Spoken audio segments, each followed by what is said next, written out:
Well, Reed, obviously the first go-round of the college football playoffs was a rousing success. A lot of great games, a lot of great interest. Could you have asked it to go any better? And as a group, how did you feel about year one? It's a great question. We were really pleased how the first year went. You have the three highest rated cable broadcasts in history. Um, had great games, great atmosphere in the stadium. So we were really pleased. Logistics-wise, the Right. teams, we were able to. Two things we wanted to do: preserve the regular season, which is really the best in sports, and also preserve the bowl tradition. So student athletes got the bowl experience at the semifinals, and really more of a kind of a business trip at the conference championship. And so all of those things went very smoothly. Great games on top of that, so we were really pleased with the first year. What was the most positive feedback you got from last year, and maybe some feedback that quite honestly would have surprised you? It's one of the kind of the unknowns that we weren't sure were how that transition was going to go. You have 3 or 4 weeks to plan for a bowl game, Right. and you're taking a whole community and institution, and you have to turn around and 10 days later do it again.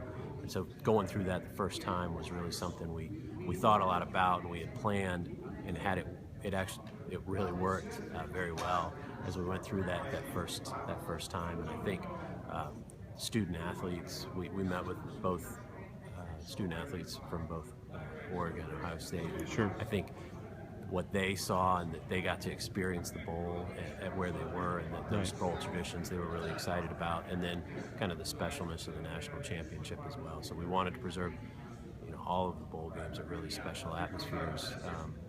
The rose and the sugar, and Right. the cotton, fiesta, peach, and orange, and we wanted to preserve that, then make the national championship also as special.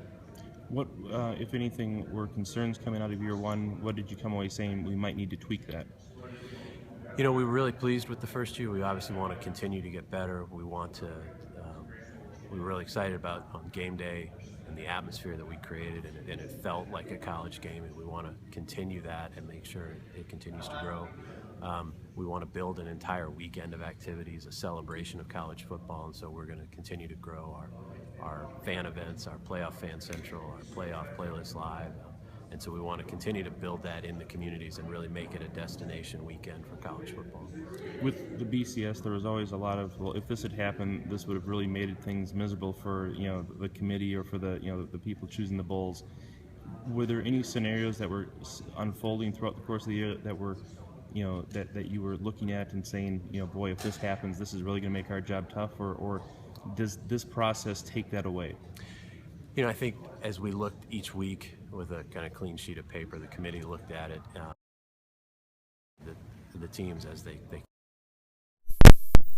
that was the focus on getting the best 4 teams, and then once that occurs and get them seated, making sure that the logistics go smoothly. And so not really looking at those hypotheticals, but really who are the best 4 teams. And I guess I know from our experience talking to Barry Alvarez that he was really impressed at how into it the committee was, and how badly each and every one of them wanted to make sure they did the right thing at all times.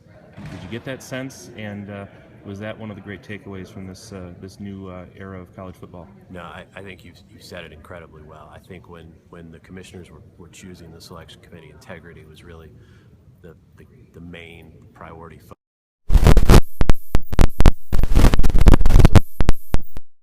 Said teams, and took it very seriously, and did a lot of work in preparation to really know